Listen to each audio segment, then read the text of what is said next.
that works too. Do you want to call me at 6? Or she'll call me? Right. Okay, great. Thank you so much.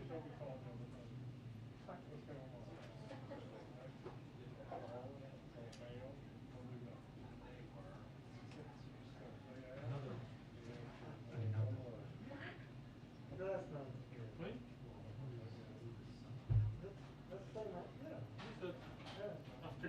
Oh, her Facebook. Yeah, because she was. Turns more. Yeah. She was on the other side. Oh, right. Yeah. Yeah. Yeah.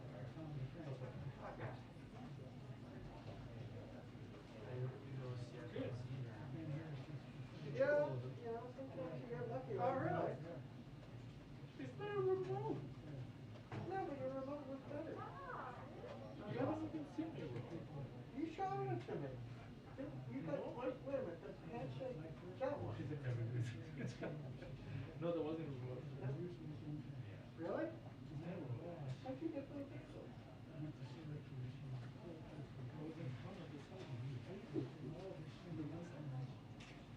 Okay, go to the other one.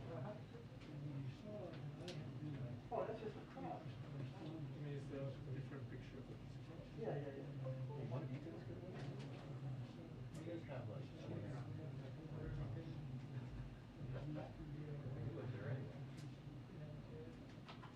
I haven't been in a while. The last 2 weeks or the last 3 weeks, you did campaigned it in the open source. Thank you for your check session. Thank you for the pick. Did you so maybe throw all the money and we can't, no back? I'm gonna send those guys.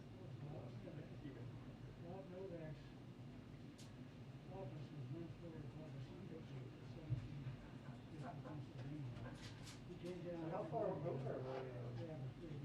Did you realize where you were? Was there that?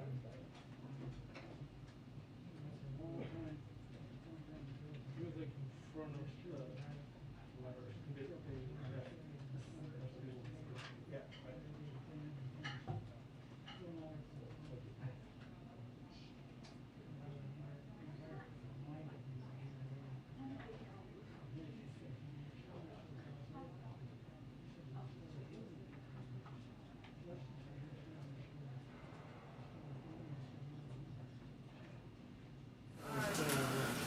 That's awesome.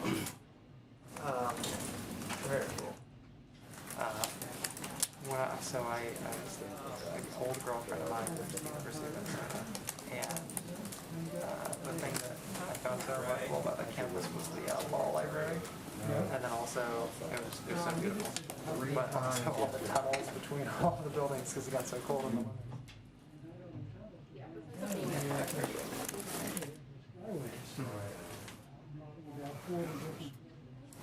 Downtown because of the code. We love Minneapolis. I was in the air for 16 months. Oh yeah. Graduate school. I love Minneapolis. I used to say that Newsweek, we have a one person bureau in Minneapolis.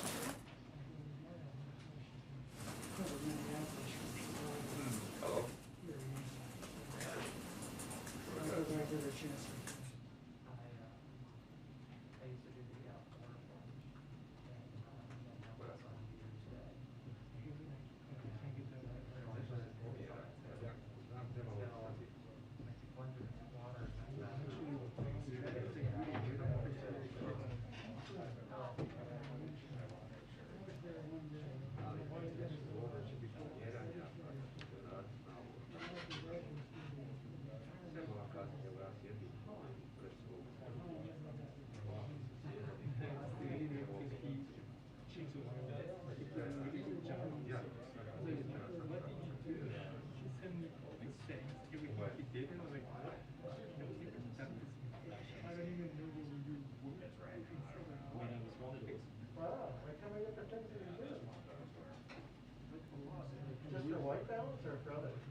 pushed to 5:30.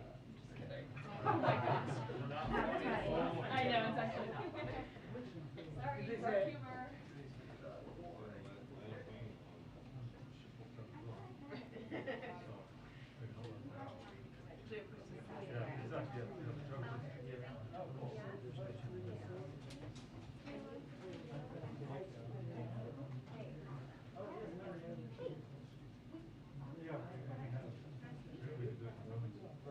Oh yeah, of course. I think so. How are you? Good, how are you? It's my first time. A little bit delayed. I only come here like I have no idea.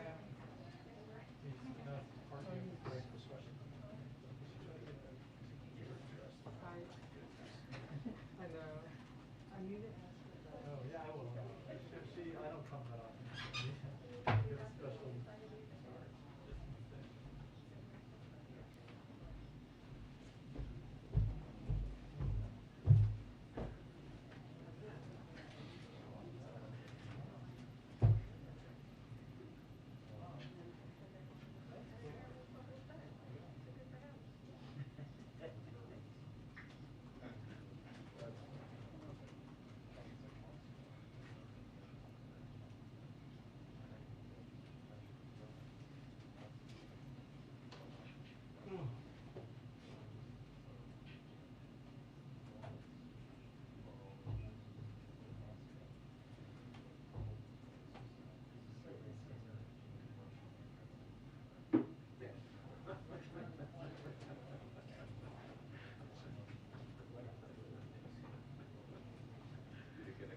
He did, yeah. It's really cool. That is really cool.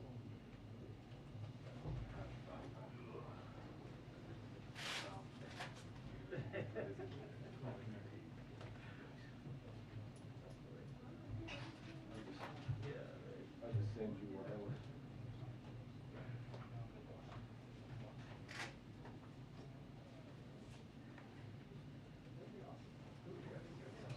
Who was it? I do love like this. That's a good sign. Or Shannon. What's that? I saw that he finished burger. Wow. Oh, it makes sense. How's your chance after? I'll reply probably on Monday.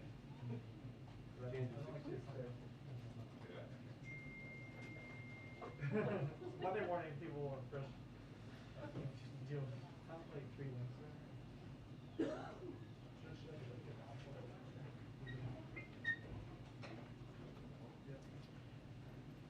Okay, cool. Thank you. I'll send my phone.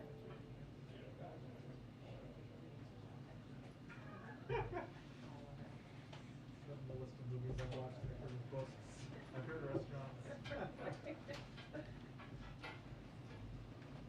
What's new?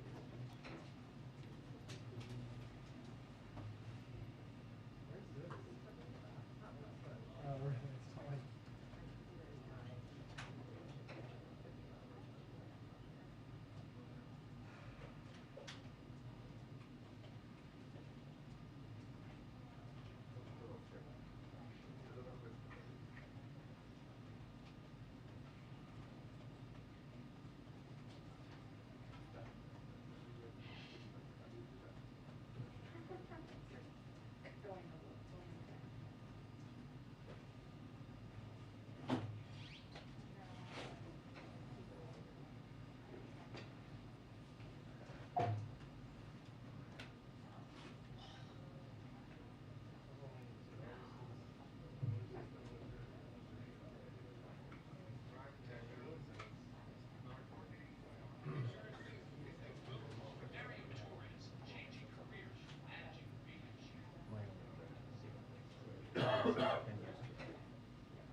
You have to be like ready to get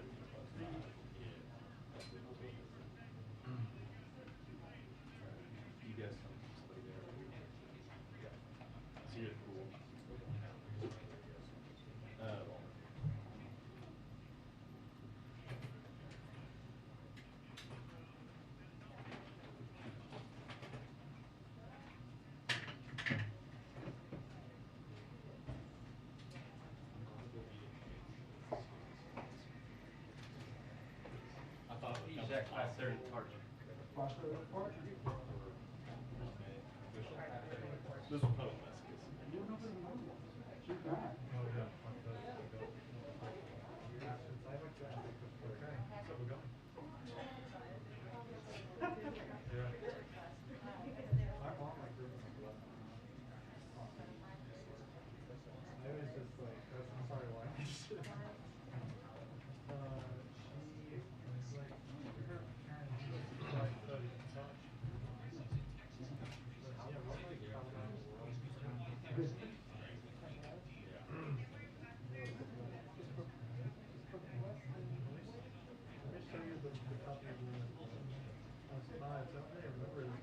See that? Like it's nice.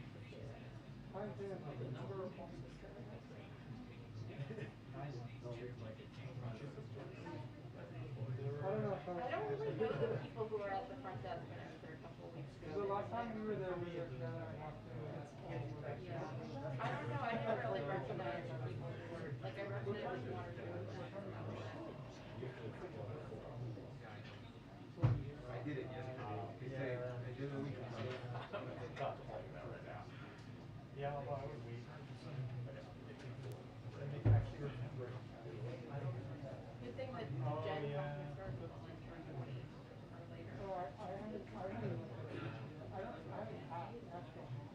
Tyler, you have to go home at 4 o'clock? Well, I'm not in the pool. Oh, I didn't realize that. They lowered took my feet.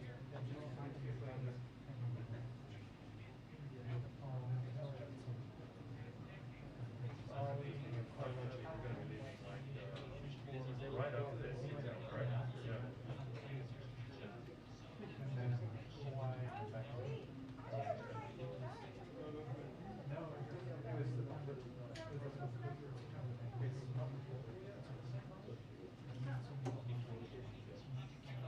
My dad wanted like just he's a doctor, so he got a job. Yeah, so we usually just do it. Nothing yet? Waiting. Yeah. Yeah. What's he say?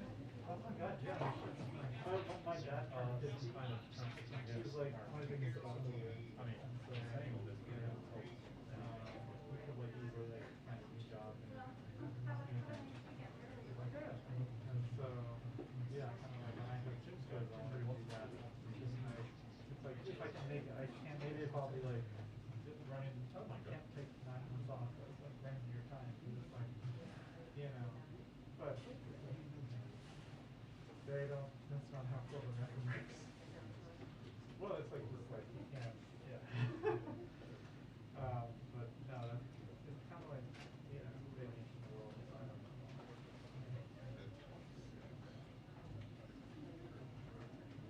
I did that for like a week when I was like, at the college.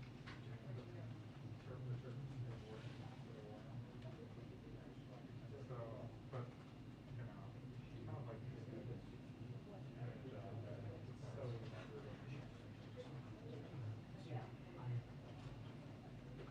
where? Were you in like Rahama? Yeah.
Right, I'm not putting that in my storage. Sorry that I They moved it forward.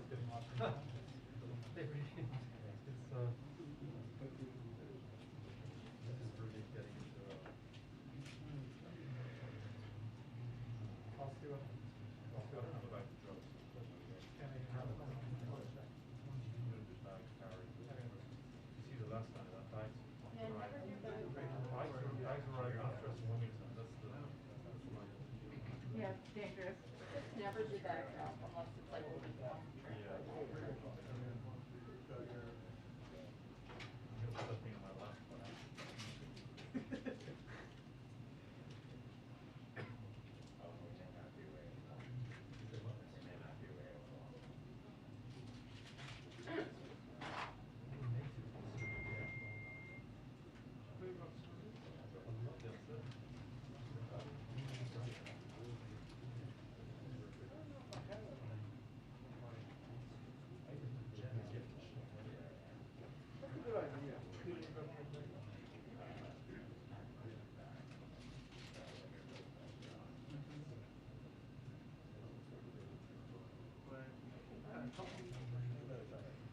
Well, yeah, it's on the wall.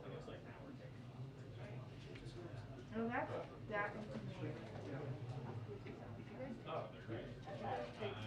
They stopped doing this at Bradford and made us quit on that awful bus. The bus, taking the bus is the worst. Yeah, they did Fort McNair, like Western Way. So like on a day like today, like four They report the graphics there. yeah.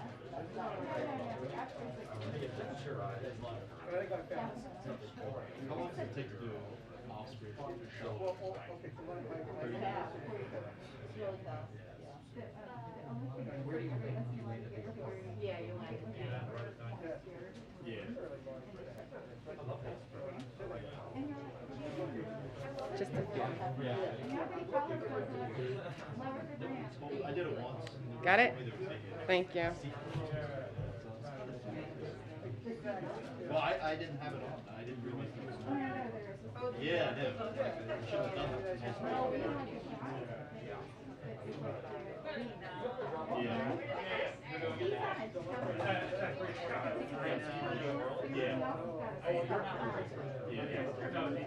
You want to take your bag over?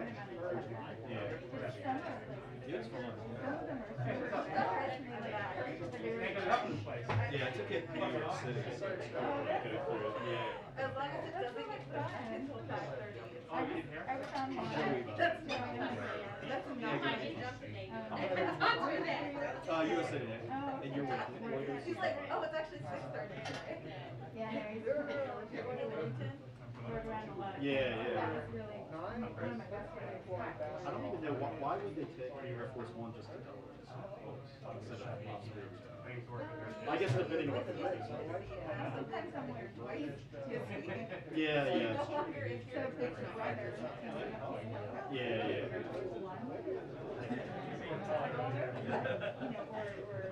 Well, I had these, that's a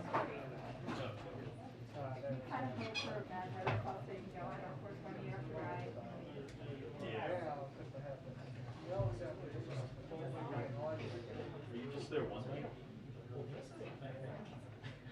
No, there was just an midnight audio. It just seems. Yeah, there'll be stuff going on.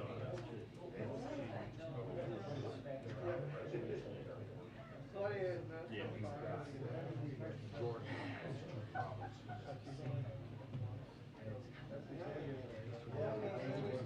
That's true, yeah.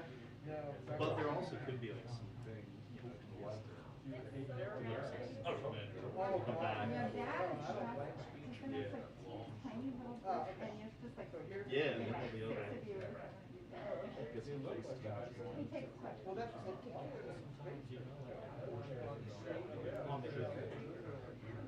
This is their. Once he gets there and he ever tackles. Well, that's why. I think it's because like once he starts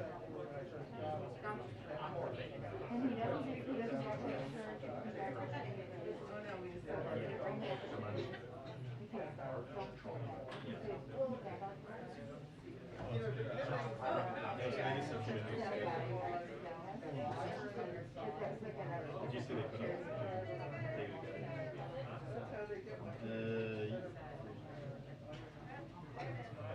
I didn't. It still says 3 o'clock target. So. Yeah, just let me know.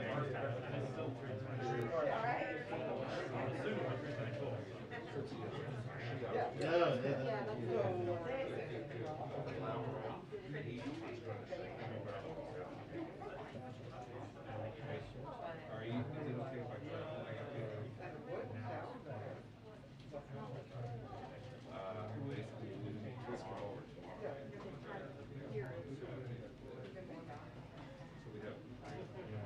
Yeah. You clean out. The old. First you got to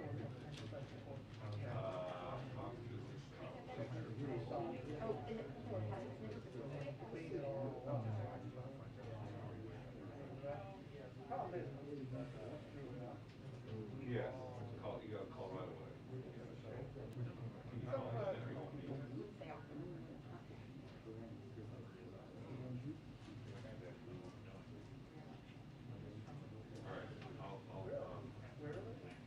I'll text you later. Okay, see ya.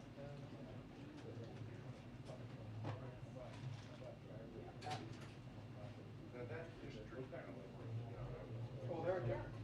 I know. These are for that other, well, to buy them new ones. If you can get them, they're about $20. Yeah.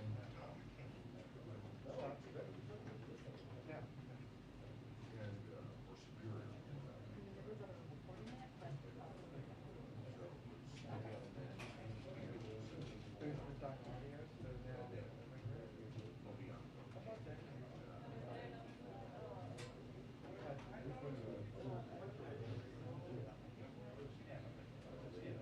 I love them.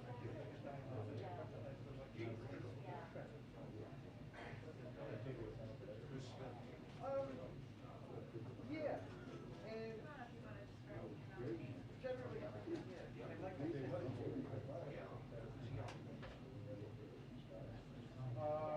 don't know. But again, these are looking at 91. So that's all I'm talking about. Oh, I'm all good. Okay, all right, I didn't know if you had it. Yeah.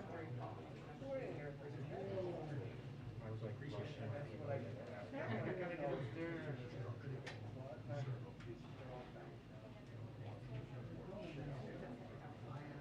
But I'm still saying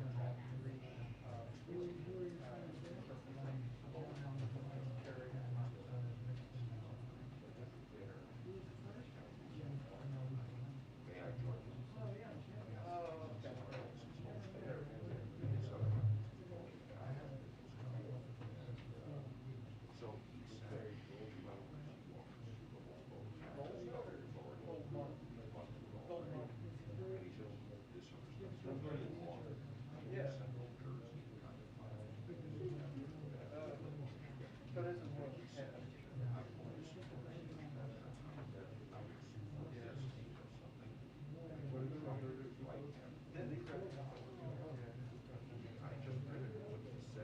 These are actually made in so up a protected kind of spot at the moment. Somebody bought them. But they made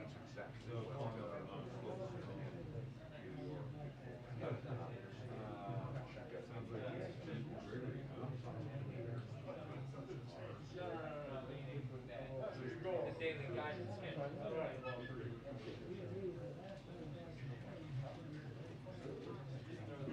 He's been out. He was out.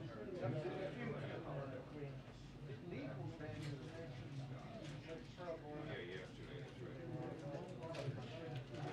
right.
Ja, ich dachte, vielleicht kann sie was I was sagen. gonna take through. I know some of the things, maybe Lena can help out. It's only Also over. jetzt haben wir, also wir sind jetzt mittlerweile auch schon On the other line, I should see a text to you. Lena says, absolutely.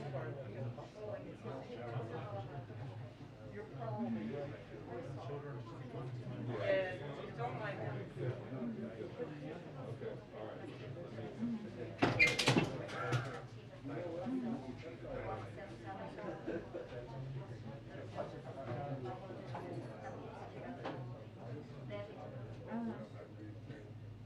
How long have you been shot? Aha, okay. Meinen Sie, dass Yeah, I don't. I know they.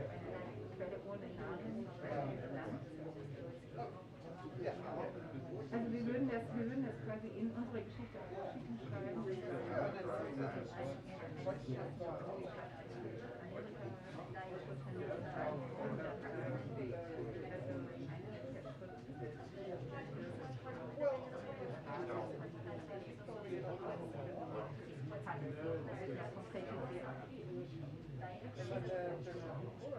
Okay. Okay.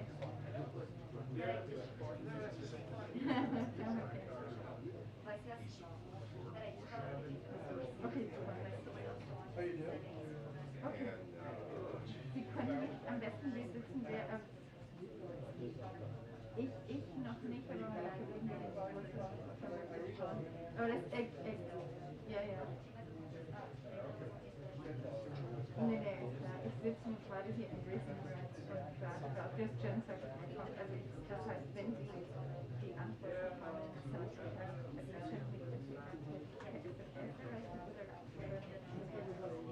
ja? Okay, ich danke Ihnen vielmals. Okay, schönen Tag noch. Tschüss.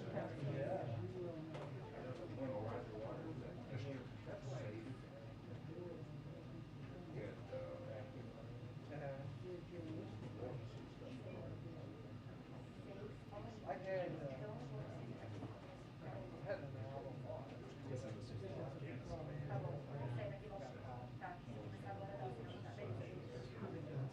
totally unplanned. But Yeah, I don't think. I assume that's what it was.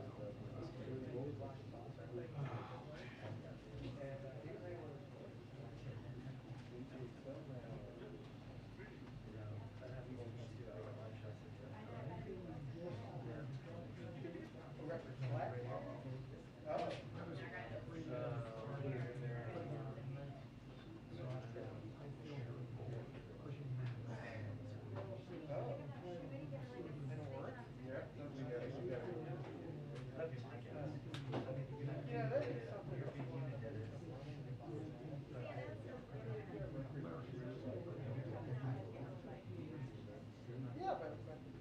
it take us.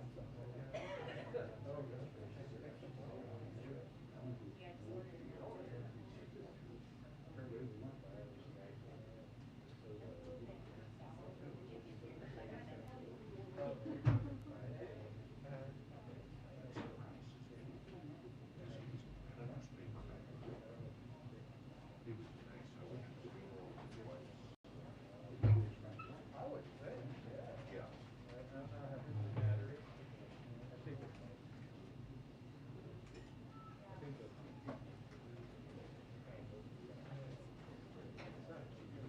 We have a 2-minute warning on the press briefing. 2-minute warning on the press briefing. Thank you.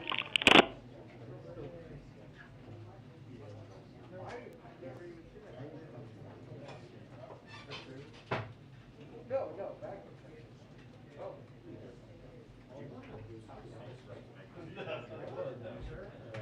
What did you go with?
we were too patient.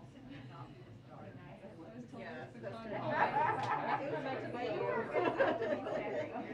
that's Wilmington tomorrow morning. The bakery is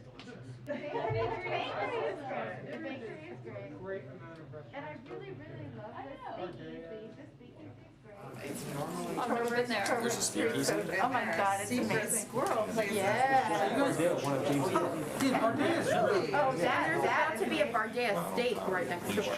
Wow. So and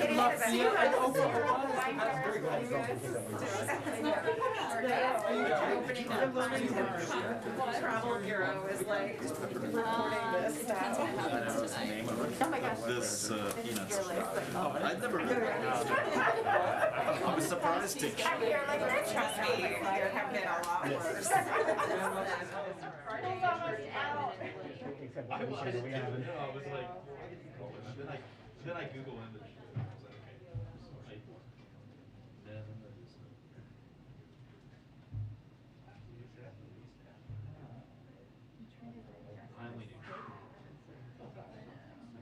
Yeah, but yeah. Right. Yeah, but I never.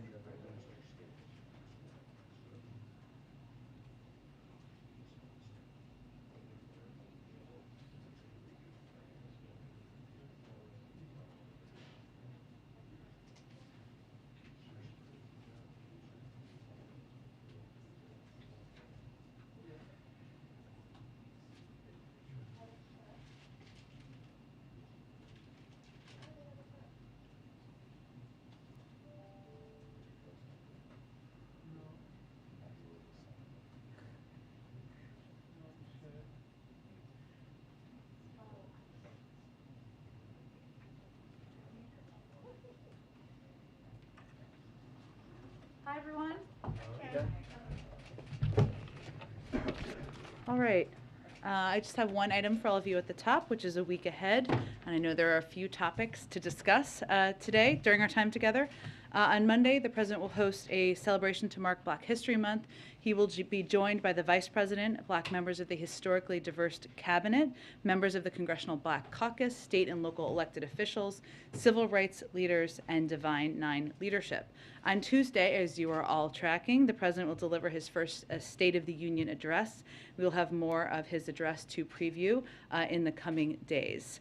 On Wednesday, the President and the First Lady will travel to Superior, Wisconsin to discuss how the bipartisan infrastructure law delivers for the American people by rebuilding roads and bridges and creating good-paying union jobs. And on Thursday, the President will hold a cabinet meeting. With that, Zeke, why don't you kick us off?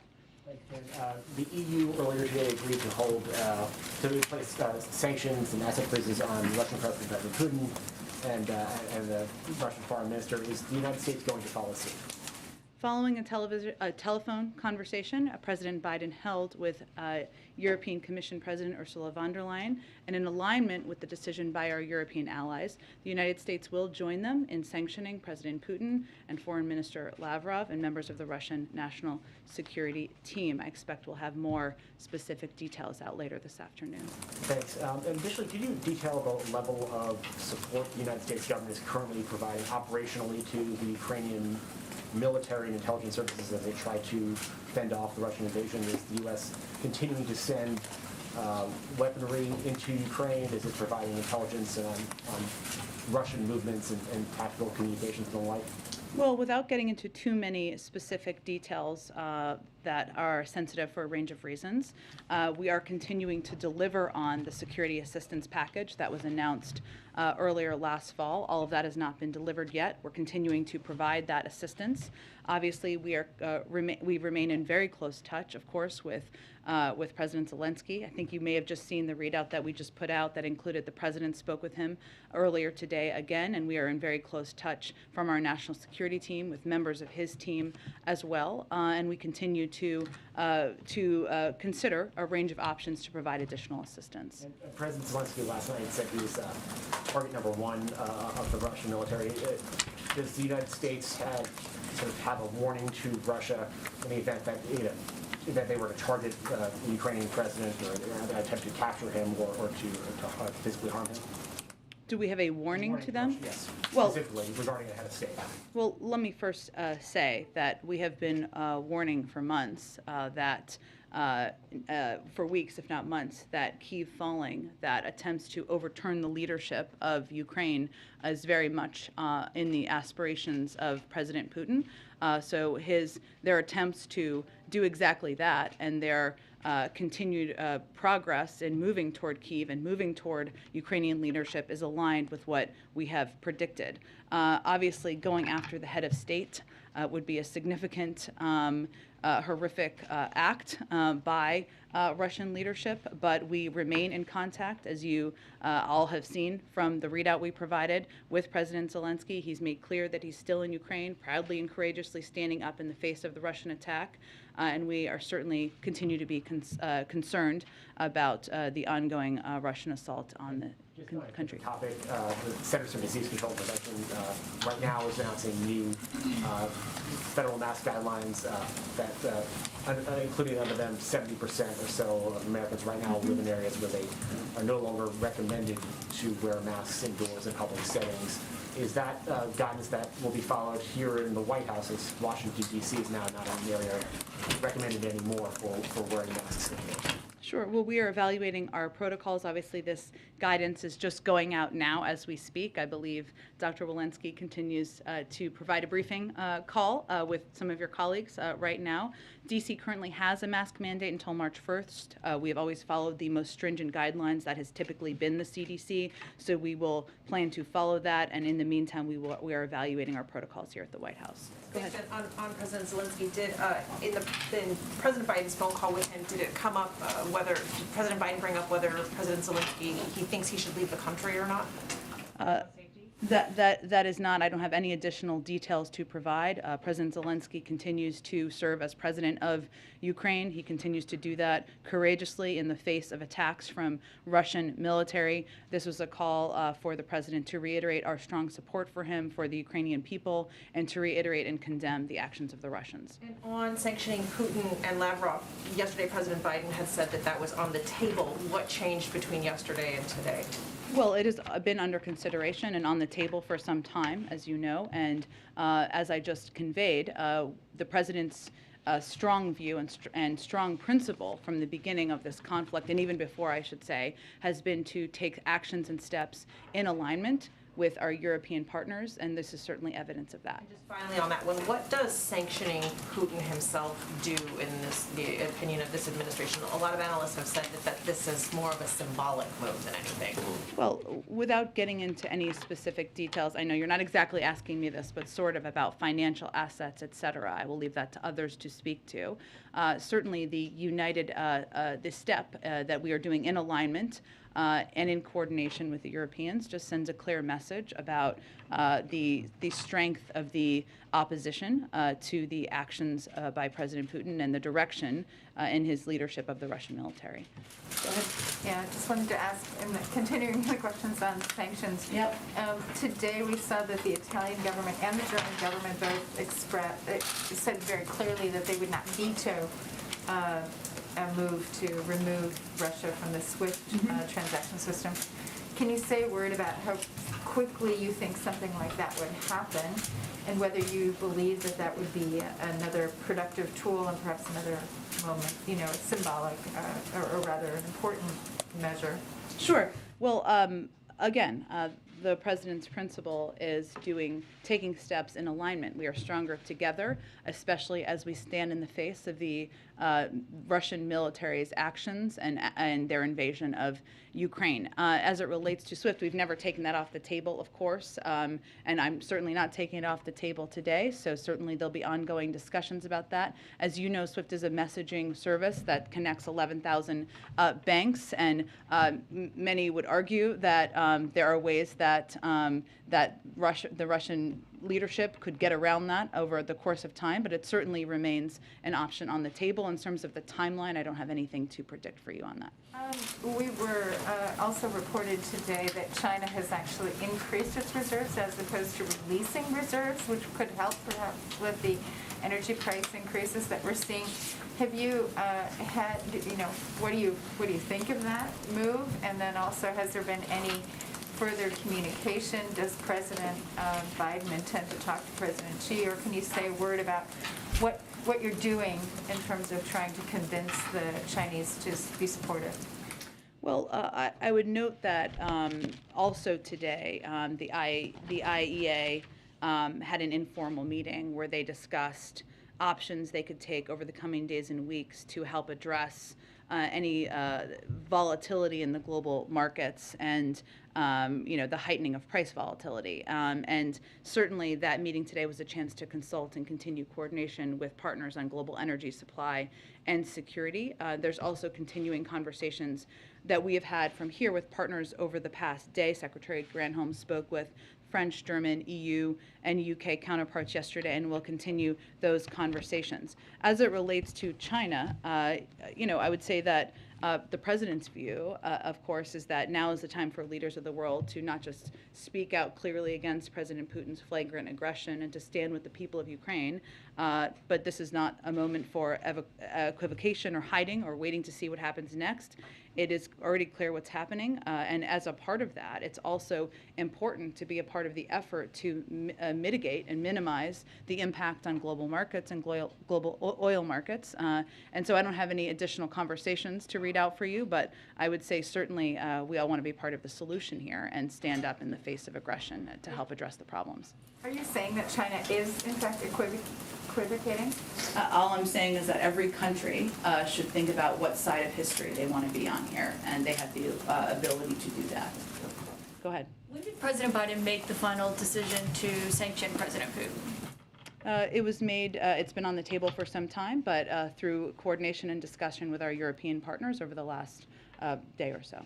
So he decided in the last 24 hours that he was going to do that? Again, it's been on the table for some time. His priority and his focus has been on taking steps in coordination, and obviously that decision was made over the course of the last 24 hours and in partnership with our European counterparts. Does it include a travel ban by chance? I believe that would be a part of the U.S. Component, yes. So President Putin would be banned from traveling here? There's more details of it that, again, will be out later today. There are very limited examples of this being done, as you all know, but that is a standard part. But again, there'll be more details we will have available later today. Another question on travel. The UK is banning civilian Russian aircraft from its airspace, saying that no aircraft on a service owned, operated, or chartered by a person connected with Russia shall fly in their airspace. Is the United States planning to do the same? I'm not aware of that being in the plans, but I don't have anything to preview for you. Okay, and another question. We've seen these predictions from the Defense Department, from the State Department, about Kyiv falling to Russia. They've made clear that they believe that is in Putin's sights and that he wants to overthrow the government there. If that happens, what does the U.S. do? What is the response and the role that the United States takes after something like that happens? Well, I would just reiterate, as we've been warning for months, that Kyiv falling is a real possibility, and we've continued to see Russia's progression. Even as we've seen resistance on the ground, Russia's military continues to advance toward Kyiv. So there is that real possibility. I'm just not going to get into, at this point, hypotheticals of what that will look like or what our response would be. Thank you. Go ahead. I want to follow up on the Putin sanctions again. Sure. Based on what you've said so far. So was this decision to coordinate with allies meant to show unity, meant to show that Putin is a pariah, or do you think it will actually have an impact on Putin in practice, given the uncertainty about the extent and location of his wealth? Sure, I understand what you're asking. I'm just not going to get into specifics about his financial assets from here. Again, I think what is important and what we are hoping the world takes away from this is the unity through which the United States, President Biden, is working with our European partners and allies. Without getting into details, can you even say if this will or will not impact him, other than showing that he's, an outlier? Again, I'm not going to get into his personal financial assets. That's typically not something we would do from here. But I would note again that the steps that were taken yesterday and announced yesterday, sanctioning the 10 of the largest financial institutions in Russia, accounting for a huge percentage of their banking capacity, of their financial system capacity, I should say, and even the anticipation of that, has had an enormous impact on Russia, whether it's the currency, the ruble that has fallen, the markets, skyrocketing inflation in Russia. And we also have taken steps to sanction oligarchs around President Putin, people who have benefited from corruption and cronyism in the system, and even their family members to prevent them from having the capacity to move around their assets. And on the Supreme Court today, the day, it was exactly 2 years ago today that the president made a pledge that he would nominate a black woman to the Supreme Court. Did he factor the timing of that into his decision to announce it today? No. Okay. And then can you share any details about the process Sure. now that it's over? Finally, we're free. Like, you know, how long the interview or interviews were, what they talked about, what led the president to choose Judge Jackson over the other candidates? Sure. Well, I will share with you the details that we're comfortable sharing at this point in time. And obviously, Judge Jackson will be filling out a range of questionnaires. She will be testifying. She will be considered by the full Senate, and she will be asked a range of questions there. The president interviewed Judge Jackson, Judge Childs, and Judge Kruger on Monday, February 14th in person. He made his final decision and called Judge Jackson last evening. I would note it was after the press briefing last evening. The president called Leader Schumer, Senator McConnell, Speaker Pelosi, and Whip Clyburn all separately this morning to inform them of his decision. I'd also note that the vice president has been very engaged, not just in the decision-making process, as the president talked about during his remarks, but she called former President Obama and former President Clinton as well, and she has also been calling a range of members of Congress as a part of the announcement process. One more, did he personally call Kruger and Childs to let them know that he had chosen Judge Jackson? I don't have any other details on that, but I can tell you that he called Judge Jackson to offer her to tell her he was going to nominate her last evening. Go ahead. Thank you, Jen. The State Department just said about the U.S. and Russia that there are still some areas in which the fulfillment of our national security priorities and imperatives require us to engage and coexist. How is it that we are still engaging and coexisting with the Russians? Well, Peter, I would say diplomacy around the world requires us to engage with countries even where we have strong disagreements, strong opposition, strong condemnation. We have been very outspoken and taken actions against China's human rights abuses, but we have worked with them in other capacities. We are working Russia as a part of the P5+1 as we're working and making progress on an Iran nuclear deal. There's no question that achievement of that would make the world safer. So it is our responsibility, and diplomacy means engaging even with countries where you have strong disagreement and strong opposition. And just so that we can understand then the approach, that means that you guys will sit here and sanction Vladimir Putin and then send diplomats to go sit on the same side of the table with the Russians to hash out the Iran deal. Is that what's happening? That's right, Peter, but I don't know why you sound so skeptical. What our job here in the United States and from any government is to take steps that are in the interest of the American people and the United States of America. And part of that would certainly be reducing Iran's capacity and ability to have a nuclear weapon. I think there's no question about that. Russia is a part of the P5+1. Okay, there's a report in the New York Times that you guys kept asking China to help you stop Russia from invading Ukraine, and they didn't. So what have you guys done throughout this slow-moving Russia crisis that has worked? In what capacity? Well, the president talked to Putin, he talked to the G7, he threatened sanctions, he put sanctions in place. Now he says the sanctions are going to take 30 days, or about a month. Do you guys think the people in Ukraine have about a month? Well, Peter, let me just take a step back and explain to everyone how diplomacy works and how our approach from the United States has worked.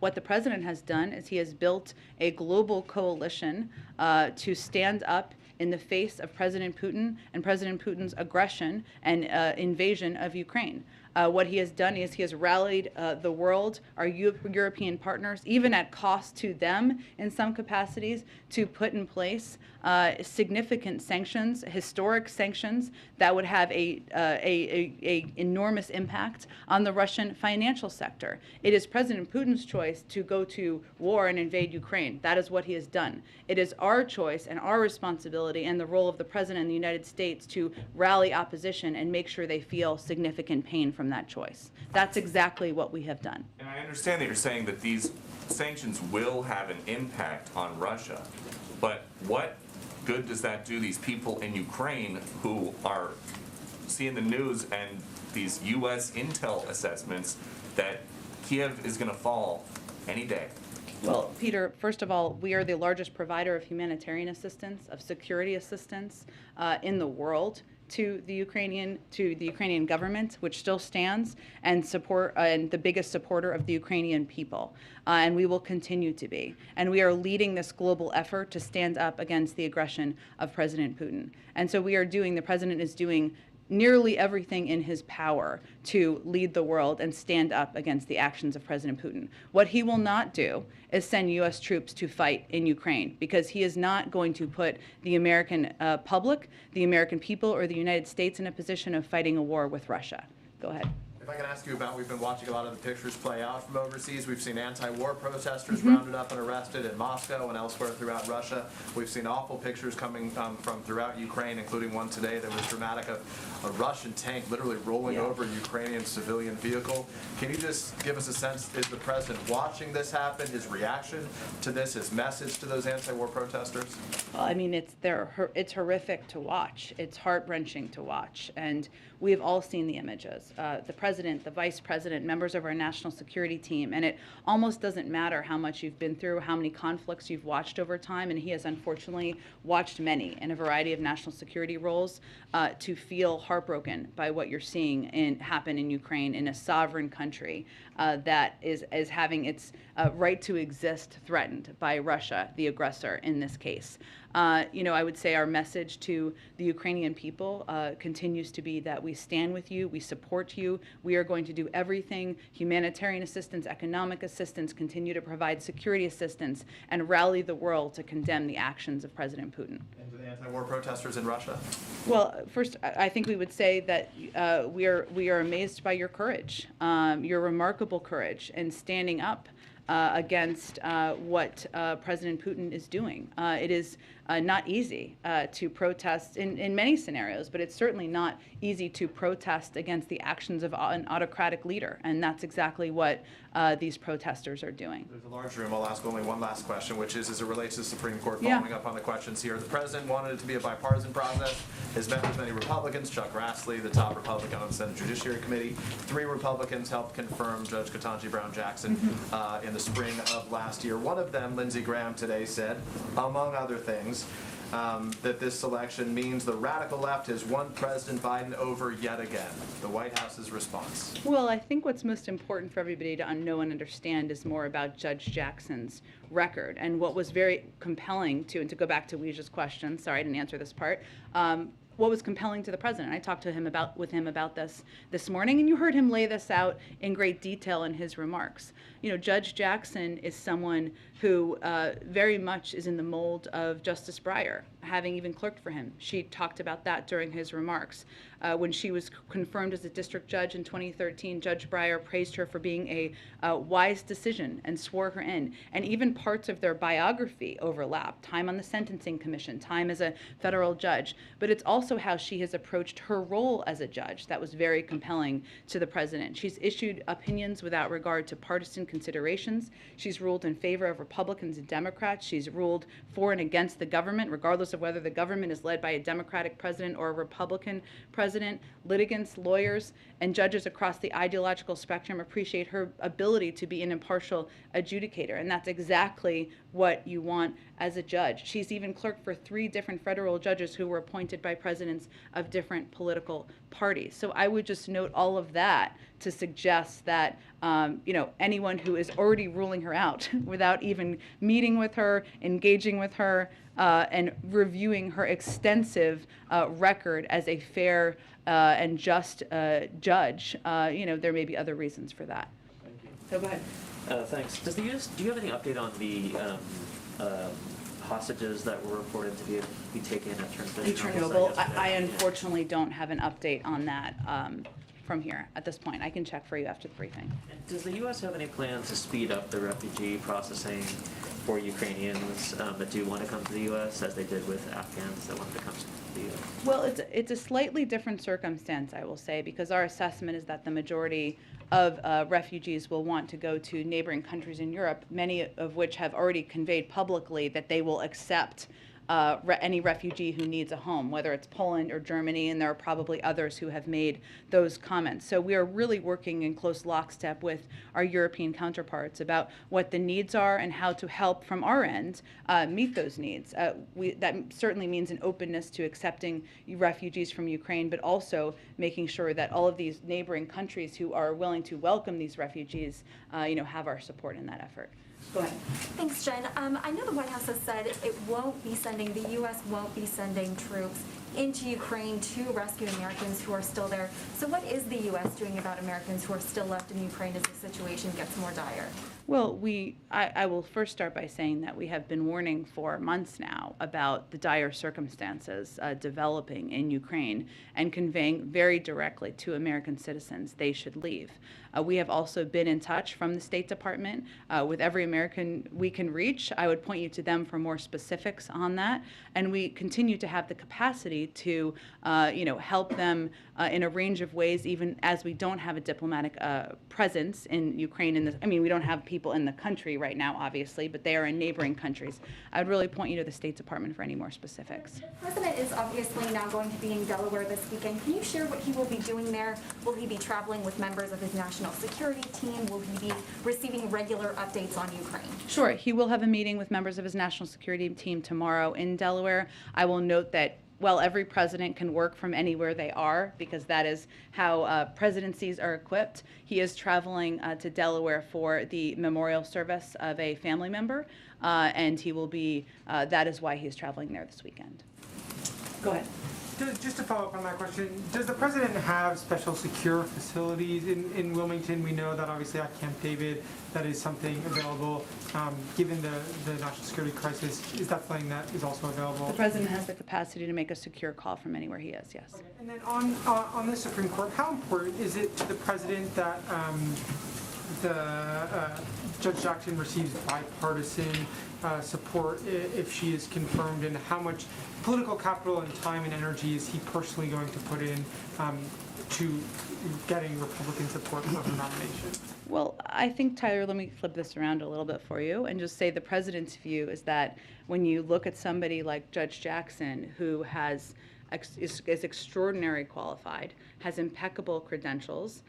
She has been lauded by former Speaker of the House Paul Ryan, who said on her behalf when she was put forward last year, I know she's clearly qualified, but it bears repeating just how qualified she is. Our politics may differ, but my praise for Ketanji's intellect, for her character, for her intellect is unequivocal. That she is somebody who has, and I would also note that former D.C. District Judge Thomas Griffith, appointed by President George W. Bush, publicly supported her D.C. court nomination, and she received a bipartisan letter of support from individuals who co-clerked along Judge Jackson. So I think the bar here should not be what is the president going to do? Of course he's going to engage with Democrats and Republicans. You've seen him operate in that way to date. It is what are Republicans going to do in terms of considering an eminently qualified judge that the president has nominated, who by many standards has shown herself to issue opinions without regard to partisan considerations and ruled in a way that certainly anyone, regardless of their political affiliation, would be proud to see. And then just one more quick one on the State of the Union. How much is that speech being changed by the Russia-Ukraine crisis? Can you just give us a little bit of a preview about what we may hear from the president on Tuesday? I certainly understand the question, but I can't give you a preview of a speech 4 days from now quite yet about and how it will address a developing conflict. Go ahead. Yeah, President Biden stated from the outset, and you've reiterated today, that he won't send U.S. troops to Ukraine to fight Russians. Given the high stakes, President Biden yesterday said Russia has aspirations beyond Ukraine. Why isn't this a fight worth sending U.S. troops for? Why, why has the president assessed that shouldn't be an option? Well, I would say first it's important to note that we have certainly made clear, not just by words, but by actions, that we are going to continue to support and even plus up our support for NATO defense operations. And there was an announcement yesterday of an increase of additional 7,000 troops, and obviously there was a significant announcement made today by NATO.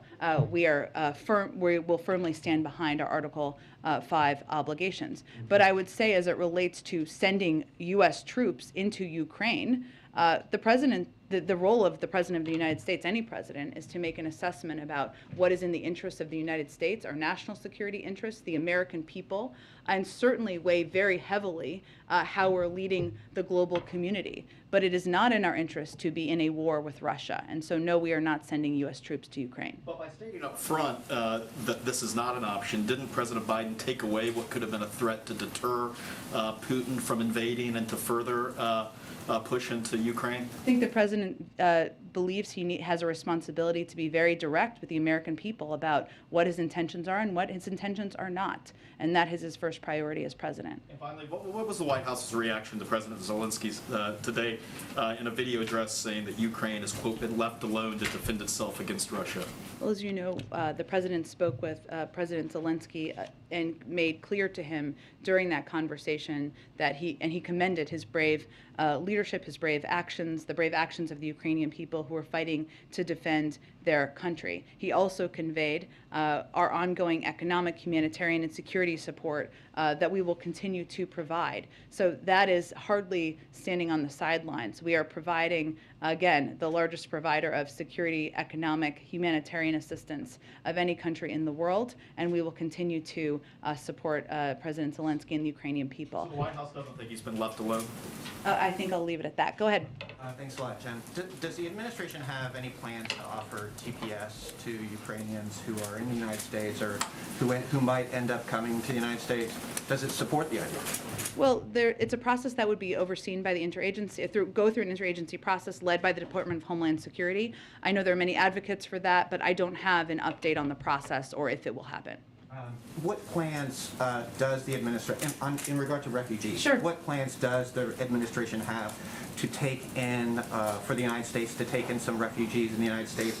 Have there been any planning discussions, perhaps with refugee groups, to prepare this? Do you have an anticipated number of how many refugees may come to the United States? I don't have an anticipated number to project. What I will convey to you is that we are always in constant contact with the refugee organizations who do incredible work around the world. But I would also reiterate that what we've seen happen over the last couple of days is countries like Poland, Germany, and others in Europe make clear that they are opening their arms to welcome refugees from Ukraine. Those are neighboring countries, so we do anticipate the vast majority will want to go to countries in Europe. But you do anticipate that some would come to the United States? We are open to that, yes. And if I could ask one more. Senator Coons floated the idea of a $10 billion emergency supplemental package. Just does the administration support that proposal? We are having ongoing conversations with Congress about additional assistance to Ukraine. Our OMB leadership is having those conversations, and so I will leave it to them to put out any updated specific number from our end, but those are underway. Go ahead. Why doesn't President Biden want to talk to Vladimir Putin right now? Because he's invading a sovereign country. Isn't he going to be potentially invading that for years on end? Well, I would say that a moment where a leader is beginning and in the middle of invading a sovereign country is not the moment where diplomacy feels appropriate. It does not mean we have ruled out diplomacy forever. Obviously, the president remains open to engaging at a leader-to-leader level, but this is not the moment. And why are you guys waiting to apply maximum pressure on Russia with, sanctions on everything? It doesn't seem, are you guys waiting for Kiev to fall or sanctions on everything? How do you mean? Like sanctions on all Russian transactions and oil and gas, or like, do you think that Americans are not willing to take a hit at the gas pump? Or? Well, I would say there's a couple of principles through which the president has approached sanctions. One is maximizing the impact on Russian leadership and on the Russian financial system, so that there will be a particular squeeze. We've obviously taken steps already that have gone far and above what has ever been done in the past. If you look at just the 10 financial institutions that we sanctioned, they hold a huge percentage of, they're about 80% of the Russian banking sector. That is a significant step that was announced yesterday. The export controls step that was announced yesterday means that they won't have the ability to get access to the technology that and semiconductors and AI that President Putin desperately wants to continue to innovate his economy moving forward. There's also, of course, European countries are also looking at some of their reliance on Russia, whether it's for energy or other purposes, and they're making their own decisions about diversifying. And as I noted a little bit earlier, the ruble remains about 10% weaker year to date and the worst performing emerging market currency in the world. So what should be clear here is that there are already huge impacts. There is already an enormous squeeze on the Russian financial system and economy. What the president is also focused on as a principle is taking steps, making sure we are minimizing the impact on the American people, on the global economic system, and we of course weigh that as we have a responsibility to do, and we want to, first and foremost, I should have said this first, take these steps united with our partners and allies in Europe. Does the administration have any message to American companies that do business in Russia with entities that are not necessarily on the sanction list? Would you like to see U.S. citizens not buy Russian products? Would you like to see U.S.-based CEOs not look for business in Russia? We're not trying to hurt the people of Russia or the Russian people. We're trying to squeeze the financial system and sector to make sure there are significant consequences for the actions of the president. Go ahead. Thanks, Jen. So understanding there's no plans for Presidents Biden and Putin to speak, is there any line of communication between the White House and the Kremlin right now? I don't have additional details on that at this point in time. Obviously, our national security team has a range of means of communicating with the Russians. And should we take what you said earlier in your answer to mean that the president won't speak with Putin unless Putin de-escalates or withdraws? Well, again, it's not the appropriate moment right now. I'm not going to give you a forever or never, because that's not how he feels. But they are actively invading Ukraine. They are moving on the capital. They are looking to overturn leadership. This is not the moment for President Biden to have a diplomatic conversation with President Putin. On refugees, it's been noted that the EU response to Ukrainian refugees has been quite different to the response to refugees from other nations, and I wonder what the White House view is on that, given that some countries like Poland and Hungary were actively trying to keep out many refugees, largely from the Middle East. Well, I don't think I have any further comment on that from here about the decisions of other countries and where they accept refugees from. What I can speak to is what our approach is here in the United States. And obviously we have welcomed with open arms tens of thousands of Afghan refugees. And certainly, while it may be, to go to the earlier question, that the majority of refugees from Ukraine go to Europe, we are certainly open to accepting refugees from Ukraine as well. That is our policy and our approach, and certainly what we will continue to implement. Just following up on the question and your discussion of sanctioning oil and gas, and understanding that the president, in any decisions he makes around sanctions or any other actions he takes against Russia, is thinking about the American people. Is there a point at which he would consider doing that?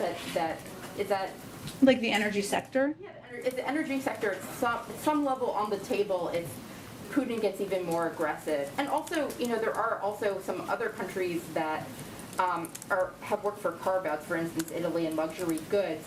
What is the U.S. view of those kinds of exceptions being made for things that are maybe a lot less essential, as much as we might like them, than oil and gas? Speaking for yourself. So I would say on the energy sector, no option is off the table. But again, to go back to some of the principles here, our sanctions are designed to harm Russia's economy, not our economy. And that's a key balance that we're clearly trying to strike. And I think when Dilip has been in here a few times over the last week, he's conveyed we do risk assessments, right? And impact assessments, and that's a part of it. The other factor here on the energy sector is that starting out with energy could actually benefit President Putin and pad his pockets, because given high oil and gas prices, cutting off Russian oil and gas could drive prices up to Putin's benefit. So that's obviously a factor as well, but it's not off the table, but we look at a range of issues. In terms of what other countries have fought as far as carved out or areas that they're not sanctioning, does the administration have a view of that? I don't think, I think, look, our focus right now is that we are working in close coordination and in lockstep with our European counterparts. It does not mean everything is identical. It is not identical. But what you have seen across the board is very strong, impactful sanctions that the shared hope is that they will have significant economic and financial consequences. Does the administration have an estimate of how many Russian deaths or casualties there have been in Ukraine at this point? I don't have that assessment from here. I don't expect we would have that assessment from here. Ukrainians have this number 3,800 that they've been putting out, or 2,800 that they've been putting out today. Do you have any sense of the accuracy or the order of magnitude? I don't have any assessment from here, and I don't anticipate we would. I know that the Department of Defense is doing regular or daily, nearly, briefings on kind of the movements and what they're seeing on the ground, but I don't believe even they were able to make an assessment of casualties earlier today. One more quick question on the Supreme Court process. You mentioned 3 candidates that he interviewed in person. Just want to make sure, those the only 3 candidates he interviewed in person? Did he interview any candidates virtually? Those are the candidates he interviewed. Okay. Yes. Okay, thank you. Yeah. Go ahead. Did you have another one? No. Okay. No. Go ahead. Go. Thank you.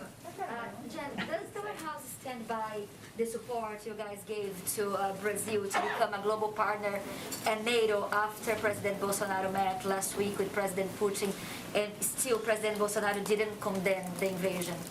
Again, as I said in relation to a question a little bit earlier, I mean, our view and our push for every country in the world is to stand up in this moment and decide where you stand, where you want to be in history, as the history books look back. But that doesn't, I don't have anything in terms of our change of our view of our overarching relationship. Go ahead. Yeah, can I just follow up on that question in terms of building a global coalition against Russia, right? I mean, India, for example, a Quad member, it's the only Quad member that's not implementing export controls, for example. I think the president yesterday mentioned that that issue still hasn't been resolved. Is he planning to call Prime Minister Modi? I think Prime Minister Modi called President Putin yesterday.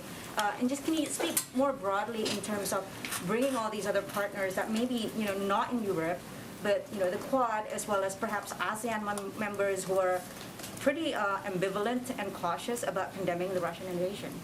I would say some were, but I wouldn't say the majority were. And we continue to engage with the Indians, with other ASEAN partners on both what we're seeing on the ground, our continued condemnation of the actions of President Putin in Ukraine, and we will continue to push others to follow suit. And just to follow up, Delta announced today that they're suspending code sharing with Aeroflot. Did the White House have anything to do with this decision? And are you urging other American companies to urge them to do the same? That's a decision by a private sector company, so I don't have any more comment More on on it. the State of the Union, Jen, can you preview a little bit on the foreign policy portion of the President's State of the Union? I mean, obviously with the crisis in Ukraine, I know that you're not going to be able to preview that. But just in general, now with Ukraine, before that with the Afghanistan withdrawal, what can the president say to show that his foreign policy doctrine is succeeding? Well, without previewing the State of the Union, which we'll do later this evening or later this weekend. Sorry, it's kind of all one day that's running together. We will do later this weekend, I expect. So look ahead to that, or we'll have more to say later this weekend. It's also as it relates to Russia, Ukraine. We are unfortunately still in the middle of this conflict, right? We are in the middle of an active invasion. So I just can't give you a preview of what that will look like in the State of the Union. As it relates to how the president views his approach to foreign policy, the president has ran for president wanting to return America's seat at the world, wanting to return to a time where other leaders around the world could trust the word and the commitments of the United States. And what you have seen over the last few months is the president deliver on exactly that. He has been leading the effort in the world to stand up to Russia, stand up to the efforts, the aggression, the invasion of a sovereign country. While I'm not going to get into the specifics of what is going to be in the State of the Union, that's exactly what he said he would do when he was running. Go ahead. So the president said he's doing everything he can to bring down energy prices, Yeah. gas prices here in the U.S. Is on the table then, or is he considering reversing some of the policies and regulations that they put into place that constricts the long-term supply of it to let Europe be more reliant on the U.S. for oil and natural gas? You mean like LNG exports or something like that? But also oil prices, allowing, opening up drilling again, reversing the ban on leases on federal lands? Well, I think what's important to note here, and I talked about this a little bit yesterday, is that there are a range of available oil leasing sites that oil companies are not utilizing. So you should ask them about that. You know the president's view on reducing our dependence on foreign oil, and actually his view is that this makes that case even stronger and diversifying the range of means of energy production everywhere around the world. As it relates to LNG exports, I don't have anything new on that. Our focus right now is on working with or engaging with a range of countries. I mentioned Japan yesterday and having conversations with others who may have the availability of supply, natural gas supply, that was coming from the United States to provide to Europe in this time where they need it. And we're seeing some encouraging developments on that front. One more thing on OPEC. OPEC is making moves now to get ready to include Iranian oil if the U.S. is successful with the Iran nuclear deal. Would the president then welcome Iranian oil coming into the U.S. to lower gas prices? Well, again, we're not quite at the point of a final deal on the nuclear deal, so we will talk about that if we get to that point. Let's see. Go ahead. Thanks, Jen. You've talked a couple times about the U.S. engaging in diplomacy with Russia going forward. When he announced the sanctions today against Putin and Lavrov, the British Prime Minister told NATO leaders that there could be no normalization with Russia after the attack on Ukraine. Does this administration share that view? Well, again, in this moment, I've conveyed pretty clearly the president has no intentions at this moment to engage with President Putin. He was just sanctioned. We just made a decision in coordination, in close lockstep with the Europeans, to sanction him ahead of state. That is a very rare step to take. And obviously, we've issued significant sanctions that cover 80% of the financial sector. So, no, we're not in a business as usual moment at this point in time. And obviously, de-escalation would help return us to a state where that could proceed. Does the White House right now believe that President Zielinski is safe in Kyiv? We are in close touch with him. Well, I'm not going to give you updates on his security state. Certainly, the president just spoke with him earlier today, and he continues to be the president of Ukraine. Go ahead. Hi, in regards to the new CDC guidance on the pandemic, Yeah. which of course will then be the new Biden administration guidance, what will the message be to Americans in regards to these new metrics and the new guidance as to where we are in the pandemic? Well, I would say if you look at the specific of them, we are moving. The president, we've talked a little bit about how we want to move to a time and a place where we are, have the tools needed so that COVID and the pandemic do not disrupt our daily lives. Obviously, there's more. The president's been talking to his COVID team about exactly that. This is a part of that process, and we're moving forward in that process. As a result of this announcement today and these updated recommendations, today more than half the country, 70% of Americans, live in areas where the CDC no longer recommends universal masking. Obviously, if people want to wear a mask because they're immunocompromised, because they have concerns about their safety in their communities, they should have the ability to do that. But that is certainly a step forward. So, this is part of that process, and I expect we'll have more to say soon. Is there concern that this might imply or have folks think that then therefore the pandemic is over and can issue all caution? And then secondly, or kind of added on to that, are you confident that there will be an ability to reverse course if things get bad again?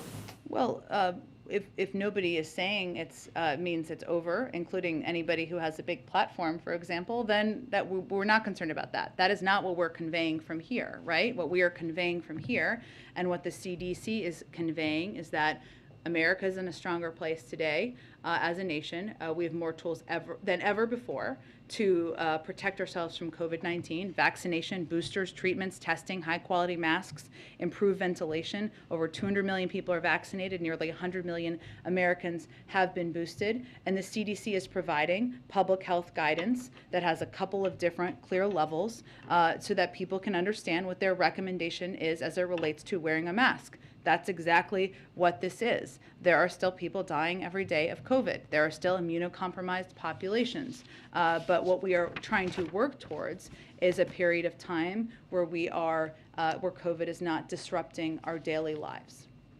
Go ahead.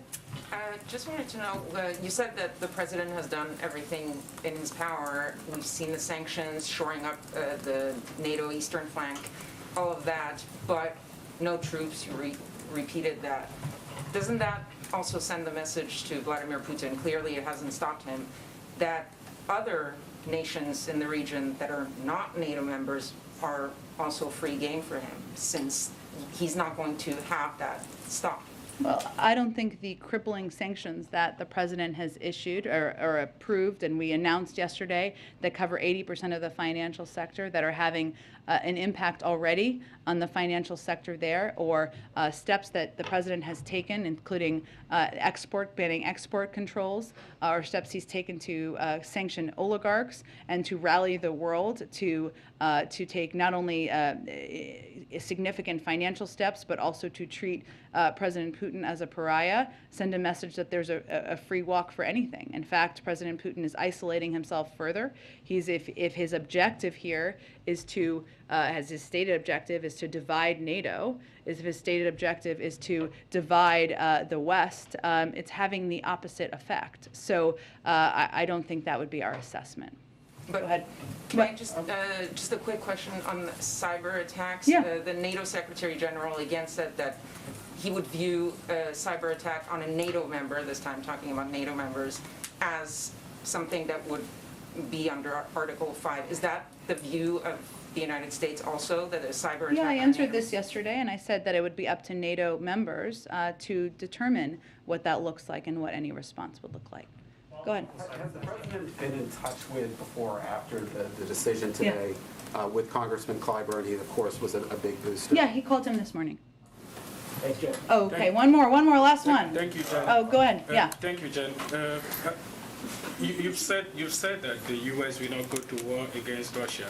Obviously, Russia is heavily armed. The U.S. is heavily armed, and I'm just wondering if you're not being pragmatic here with Russia. Have you not been pragmatic to recognize that it may not be in the interest of the U.S.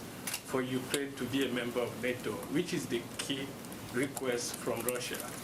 I'm not sure I'm understanding your question. Are you asking me if in the interest of the U.S. for Ukraine to be a member of NATO?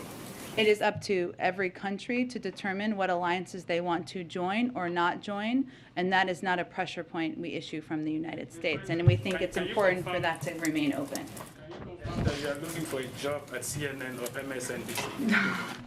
I have more than enough on my plate here, so you can't get rid of me quite yet. Sorry, Peter, for you on that. And so I will see you all on Monday. Thank you, everyone. Thanks.